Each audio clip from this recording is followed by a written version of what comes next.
Hi, my name is David. Today we're going to do a CSS Grid tutorial on freeCodeCamp.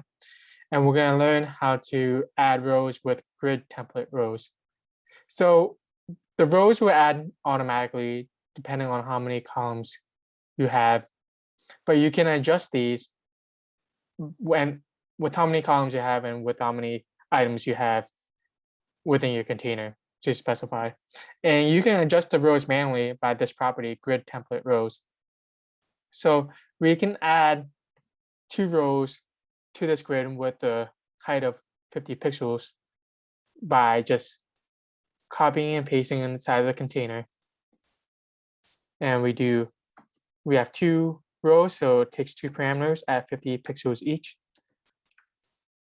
And we see each row is 50 pixels now. And there's 2 rows, and that's done automatically since there's five of these items with 3 columns, so the 2 of them have to go overlap. And that'll be all for this one. Thank you so much.